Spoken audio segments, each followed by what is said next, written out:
우리 삶을 움직이는 뉴스 중심 잡힌 시선으로 전하겠습니다. 황보선의 출발 새아침. 황보선의 출발 새아침 4부 시작합니다. 이번 시간에는 커피 한 잔에 감칠맛 나는 시럽 한 스푼 같은 달콤 쌉쌀한 정치 분석하는 여의도 실업자들 코너입니다. 최태경 전 더불어민주당 대변인님 안녕하십니까? 안녕하세요. 네, 신성범 전 의원님 안녕하십니까? 예, 신성범입니다. 반갑습니다. 예. 잘 계시죠? 예, 저도 지금 사실은 들어와서 저희 박수홍 PD가 마스크 벗어라 얘기하길래 깜짝 놀랐습니다. 위더 코리아의 힘. 예, 예. 위더 예. 코로나의 힘. 그 두 분도 스튜디오에서 한꺼번에 같이 보니까 예. 반갑고 너무 좋습니다. 예. 자, 먼저 문재인 대통령 유럽 순방 얘기부터 좀 해보시죠. 문 대통령이 그 프란치스코 교황에게 자 방북에 대한 얘기를 했습니다. 그리고 이제 프란치스코 교황은 예. 이 초청장을 받으면 뭐 기꺼이 가겠다 이런 얘기를 했는데, 자 교황의 방북 성사 가능성 어떻게 보시는지 먼저 최태경 전 대변인. 예, 교황께서 네. 북한에서 초청장을 보내면 기꺼이 가겠다 하셨기 네. 때문에 이 교황 방북 성사 여부의 키는 예, 북한의 김정은 위원장이 전적으로 지고 있다고 봐야 되겠죠. 예. 그래서 저희가 김정은 위원장의 속마음을 어떻게 단정적으로 알 수 있겠습니까마는 네. 한 가지 단초 짐작할 수 있는 요소는요. 네. 북한 김정은 위원장은 본인이 북한을 통치한 이후로 북한이 전 세계인에게 정상적인 국가로 보이게 하려고 노력을 많이 해왔습니다. 예. 그렇기 때문에 그런 그동안의 행보를 봤을 때 초청장을 보낼 가능성이 상당히 높지 않는가. 예, 저는 그렇게 보고 있고요. 그런데 이제 한 가지 살짝 우려스러운 게 교황께서 연세가 많고 건강이 썩 좋지 않기 때문에 추운 겨울을 좀 예부 활동을 자제하신다고 합니다. 네. 그렇기 때문에 이것이 대선을 좀 추운 겨울을 지나서 2, 3월 대선 직전에 방북이 성사되면 예. 또 이것이 대통령 선거에 미치는 영향 때문에 또 국민의힘이 반대하고 이런 국론 분열이 좀 일어날까 봐 그런 걱정은 조금 되고 있습니다. 알겠습니다. 신성범 전 국민의힘 의원께서는 지금 커피 한 잔 하시고 계시는데 그 커피처럼 쌉쌀한 지금 비판하실 것 같은데. 아니 비판이 필요. 아닙니까? 사실 이거는 뭐 정파를 떠나서 예. 교황이 평양을 방문한다는 것은 세계적 사건이 되잖아요. 예를 들어서 평양 순환국제공항에 예. 교황의 전용기가 내리고 CNN이나 이런 데서 계속 생방송을 하게 될 텐데 예. 엄청난 사건이 되는 거예요. 사실은 이건 뭐 전 세계적인 사건이에요. 그러니까 결론은 근데 저는 북한이 과연 초청장을 보낼까? 왜 그러냐면 초청장을 보낸다는 것은 결국은 평양에 적어도 사제 신부를 드린다는 거 아니면 신부가 계속 지금 성당 하나 있고 성당과 신도는 있는데 신부가 없단 말이에요. 예. 그렇다면 그것을 인정하는 건데 전 세계적으로 개방의 목소리를 내준다는 신호탄이 될 텐데 그걸 결심했을까? 예. 저는 그 대목을 확신하지 못하는 거예요. 예를 들어서 지금 김정은 위원장이 올해 37 아닙니까? 근데 지금 또 들리는 이야기로는 수령으로 칭호가 된다. 수령. 예. 자기 할아버지 김일성 때만 수령이 있고 아버지 김정일 때도 수령이 아니었어요. 예. 자기를 수령으로 부르고 김정은주의를 제창한다. 다시 말하면 스위스에서 10대를 보낸 사람 치고는 개명 젊은 군주 역할을 안 하고 개혁 개방의 길로 안 가고 저렇게 폐쇄적인 사회를 고집하는 저 젊은 군주가 과연 교황의 초청장을 보내고 전 세계적으로 어떤 의미가 있다는 것을 받아들일 수 있을까? 뭐 세상 일은 모르긴 하지만 제가 원래 좀 회의적이다. 예. 의미는 큰데 북한이 어떤 생각을 하는지 아직 확인되지 않았다. 예. 그리고 오히려 우리 정부와는 북한하고 뭔가 논의하고 했을까? 그 대목도 저는 별로 안 보여요. 왜 그러냐면 국회 정보위원회에서 나온 답변 같은 걸 보면 지금 종전선언을 위한 모임에 만나야 될까요? 만나는 전제 조건으로도 예를 들어서 뭐 합동군사훈련 중단이라든지 그다음에 광물 수출하게 해달라, 석유 수입 금지 풀어달라 이런 이야기를 하는 걸로 봐서는 제가 볼 때 북한이 아직 준비가 안 돼 있다고 저는 보는 거예요. 그래요. 예, 알겠습니다. 자 이제 대선판으로 자 가보시죠. 더불어민주당 이재명 대선 후보가 다시 또 그 전국민 재난지원금 100만 원 이거 다시 꺼내들고 나왔습니다. 이제 기존에는 50만 원 정도 줬으니까 이제 뭐 최소 30만 원에서 50만 원 줘야 한다. 자 그래서 뭐 정기국회에서 재원 마련해보겠다 이런 얘기를 했는데 자 이렇게 이런 이슈를 들고 나온 거는 왜 그렇다고 보시는지 먼저 최태경 전 대변인님. 예. 정확하게 이제 최소 30만 원에서 50만 원 사이 정도로 지급하자는 게 이재명 후보의 제안이고요. 예. 지금 이 제안이 나오고 난 이후로 국민의힘에서는 뭐 아주 많은 사람들 융단 폭격을 하고 있습니다. 예. 융단 폭격의 내용은 그거죠. 대통령 선거가 얼마 남지 않았는데 이렇게 지급하는 건 매표 행위다. 네네. 노골적인 포퓰리즘이다 이렇게 비판하고 있는데요. 예. 저는 국민의힘 측 인사분들에게 이렇게 대묻고 싶습니다. 그러면 대통령 선거가 3, 4개월 남았다는 이유만으로 국민의 삶이 피폐하고 국민의 절박한 삶을 도와드리기 위해서 재단 지원금이 정말 필요한 시점이라면 대통령 선거가 얼마 뒤에 있다는 이유만으로 예. 국민을 돌봐야 되는 국가가 이런 재정 지원을 하는 것이 잘못인가? 일주일 뒤에 대통령 선거가 있어도 정말 절박한 국민의 삶을 도와야 될 시점이라고 생각하면 도와야 되는 게 국가의 책무이거든요. 예. 그래서 저는 오히려 국민의 힘이 지나치게 선거와 정치를 의식하고 있는 것이 아닌가. 예. 예, 그렇게 생각하시고요. 이 재원 마련에 관련된 것은요. 지금 50만 원으로 지급했을 때는 26조. 그리고 30만 원으로 지급했을 때는 16조 가량 듭니다. 예. 그런데 지금 내년 우리 본 예산이 604조입니다. 그래서 그 본 예산에서 세출 구조 조정을 좀 하면 10조에서 6조 정도는 네. 마련할 수 있다고 봅니다. 그럼 그렇다고 봤을 때는 넉넉하게 보더라도 추가 재원 마련은 뭐 10조 많아도 20조 정도면 충분하거든요. 네. 그래서 이것이 우리 경제학자들의 분석에 의하면 재정 건전성에 큰 악영향을 주지 않는다고 보고 있기 때문에 네. 저는 상대당 후보가 선거를 앞두고 제안했기 때문에 무조건 반대하자. 그것이 우리 선거에 유리하다. 역으로 이런 정치적 프레임에서 벗어나서 국민의 삶을 돌보는 차원에 접근했으면 좋겠고요. 저는 우리 신성모 의원님 칭찬을 좀 드리고 싶은 게 예. 저런 자세가 필요한 거예요. 교황 성화가 네. 북한을 방문하는 게 네. 그런 행위가 대통령 선거를 앞두고 설사 민주당에게 좀 선거에 유리하게 작동되지 않을까라는 속마음으로 그런 생각이 들더라도 예. 국가와 남북 평화를 위해서 옳은 일이라고 했을 때는 반대를 안 해야 되는 거예요. 그게 정치의 품격이에요. 그런데 우리 한국 양당 구조에서는 그런 품격 있는 정치가 참 안 보여지고 있어요. 그래서 방금 우리 신성모 의원님이 했던 저런 자세 정말 이건 칭찬해야 된다고 생각합니다. 감사합니다. 그런데 그럼 신성범 의원님께서 이 사안 관련해서도 아니, 이제 부작위는 비판을 아니 이제 우리 최태경 대변인 해보겠습니다. 말씀이 네. 맞아요. 예를 들어서 그러니까 진짜 서민들을 위하고 국민들을 위한다면 우선 급한 것은 전 국민에게 뭐 100만 원이든 50만 원, 30만 원 나눠주는 게 아니라 자영업자 이렇게 정부의 행정 조치 때문에 피해를 많이 본 자영업 하시는 분들 소상공인들에게 손실 보상해 주는 게 사실은 더 급선무라는 원칙적인 말씀을 드리고 근데 보통 돈이 아니잖아요. 지금 이재명 후보가 하시는 말씀 쭉 들어보면 100만 원 하다가 100만 원이라니까 5,200만 명 치면 우리 5,300만 명 53조. 그러니까 우리 내년 정부의 국방 예산이 55조쯤 돼요. 그러니까 그게 그러니까 돈이 너무 많이 든다 그러니까 30만 원 또는 50만 원으로 깎은 게 아닌가 생각을 저는 지울 수가 없는 거고 또 음식점 허가 총량제라든지 네.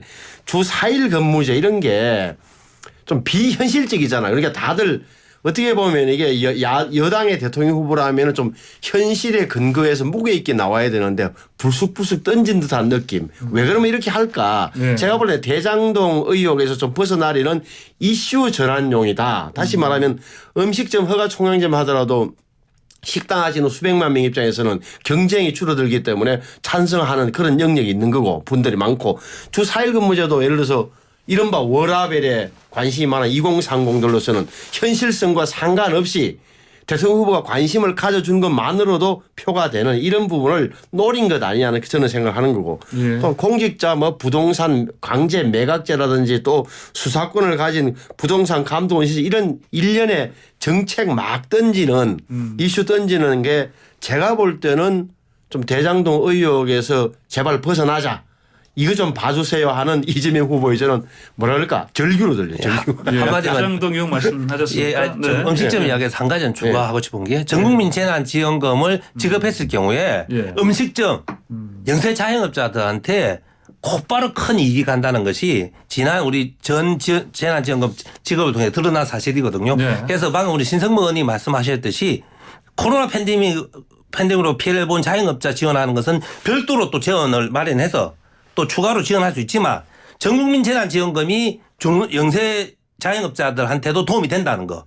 예, 이것은 실효적으로 나타났다는 거. 그거 하나 말씀을 꼭 드리고 싶습니다. 예, 알겠습니다. 자, 더불어민주당 그 선거대책위원회 내일 출범하는데요. 이건 먼저 최태경 전 대변인께 좀 질문 드려야 되겠습니다. 이른바 삼철, 예. 삼철 중에서 전해철 장관 빼고요, 이고철 전 청와대 민정수석 그리고 양정철 전 민주연구원장 합류한다고 하는데 맞습니까? 이거는 그냥 호사가들이 그냥 하는 이야기라고 알고 있고요. 예. 그리고 이 지점에서 꼭 한 가지 우리 정치 문화가 좀 바뀌어야 되는 것이요. 예. 진정한 권력은 국민이 선출한 권력입니다.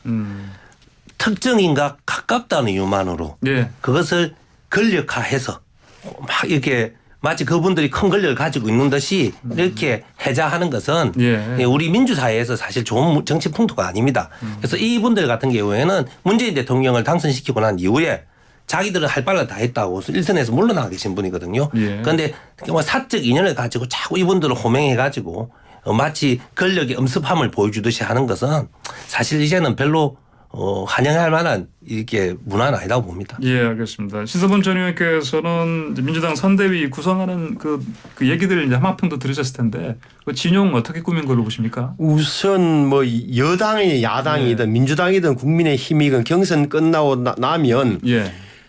경선의 상대까지 다시 말해 경쟁자까지 지지자까지 다 포함해서 원팀을 만들어야 하는 것은 뭐 정치인의 과제죠. 그래서 저는 의외로 민주당이 좀 빨리 수습하는 것 같다. 특히나 설훈 의원, 홍영표 의원, 박강원 의원 같은 분들이 저는 관심사였는데 다들 자리를 이제 하겠죠. 그런데 아마 사실은 또 경선 때 오히려 상대편에 섰던 사람들을 전면에 배치하는 것은 좋은 구도예요. 그리고 국민의힘도 마찬가지가 돼야 될 테고. 예. 그런 거 또 하나는 유시민 보는 것에 제가 이런 대목인데 오히려 중요한 것은 비서실장, 후보 비서실장 제 경우에 비춰보면은 예. 또 총괄 상황실장 이런 자리가 중요해요. 다른 네. 본부장들이야 예를 들어서 이거는 뭐 당 조직으로 선거를 하는 거기 때문에 큰 의미가 없고 후보와 기맥이 맞는 비서실장과 상황실장이 누가 되느냐 뭐 공동으로 할 것 같은 하나가 있는 거고 또 하나는 정치권 바깥의 사람 예를 들어서 신망받는 문화계나 체육계나 이런 정치권과 전혀 동떨어진 사람인데 저 사람이 공동선대위원장이나 뭘 맡게 되면 예. 국민들이 볼 때도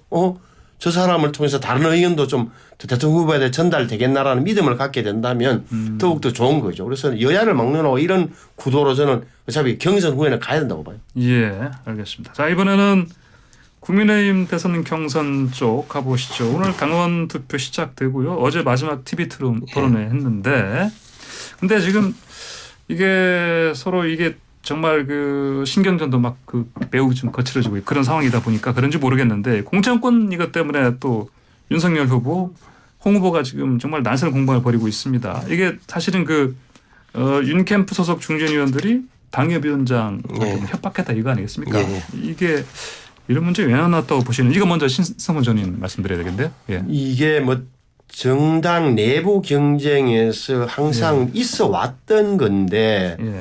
저도 뭐 십몇 년 정치생활 하면서 예를 들어 이런 거잖아요. 그러니까 당신 지역구에서 당신 선거구에서 우리 후보 지지율이 낮게 나오면 높게 나오지 않으면 낮게 나오면 당신 공천에도 영향이 있을 거야 뭐 이런 식. 심지어는 그리고 나를 안 도와주면 공천에 위험할 거야 뭐 지방의원 그러니까 시의원, 구의원, 도의원 뭐 그런 공천권을 당협위원장한테 안 줄 거야 뭐 이런 싸움이잖아요. 예. 이것은 좀 제가 볼 때는 21세기 적어도 2021년 선거에는 좀 안 맞다. 이전에는 다 이제 당협위원장, 국회의원 줄 세우면 그 숫자에 따라서 표가 나왔던 거예요. 예. 서울에 전당대회 오는 버스 안에서 누구를 찍으십시오. 이른바 오다 명령이 떨어지고 거기에 의해서 움직였던 게 사실인데 지금은 뭐 당원의 자율성이나 이런 부분을 상당히 존중해 줘야 되는 게 맞는 거예요. 왜 그러냐면은 나는 당협위원장으로서 나는 현역 의원으로서 누구를 이런 이유로 지지한다. 하지만 내 생각을 강요할 생각은 없다. 당원들은 알아서 마음대로 자유롭게 찍어 주십시오 하는 게 좀 더 맞는 거고. 예. 구태죠. 이거 옛날 구태. 줄 세우기에 구태가 나타났다는 게 제일 야당으로서는 부끄러운 대목이에요. 예, 알겠습니다. 최태균 전 대변인 한 말씀 하셔야겠는데. 예, 재밌는 지점이요. 예, 윤석열 후보는 본인이 신상이라고 좀 선전하고 있는데요. 네. 국민의힘에서 오래 정치를 했고 구태 정치에 많이 노출됐던 다선 중진들은 다 윤석열 후보를 돕고 있어요. 반면에 경쟁자인 홍준표 후보는 예. 재선에 불과한 이현주 의원이 선대위원장이더라고요. 그래서 이 묘한 부조화. 그래서 과연 윤석열 후보가 진짜 신상인가? 신상의 가치관을 가지고 있는가? 국민들이 관심을 가질 것 같고요. 예. 예. 캠프 진영이 좀 뭐 이렇게 신상은 아니다. 실체는 예, 실제 가지고 있는 가치관은 네. 4선 5선 한다고 비슷한 것 같아요. 예, 그렇습니까? 알겠습니다. 자, 그런데 김종인 전 이제 국민의힘 비상대책위원장이 발언이 있지 않습니까? 이거 뭐 어차피 대선이 윤석열 대 이재명 구도될 것이 이런 얘기를 했는데 사실은 이렇게 이것 때문에 사실은 당내에서도 이거 왜 이런 상황에서 아직 경선 끝나지 않았는데 공개 지지 않은 거 아니냐 이런 말이 나오지 않겠습니까? 신성문 전 의원님. 김종인 위원장의 저 말씀이 예. 윤석열 후보한테는 막판에 큰 도움이 되는 거예요. 왜 그러냐면 굉장히 상식적이면서도 이런 말을 하는 게 윤석열 후보 힘을 팍팍 실어주는 거거든. 그러니까 예. 어차피 이재명 윤석열 구도로 간다.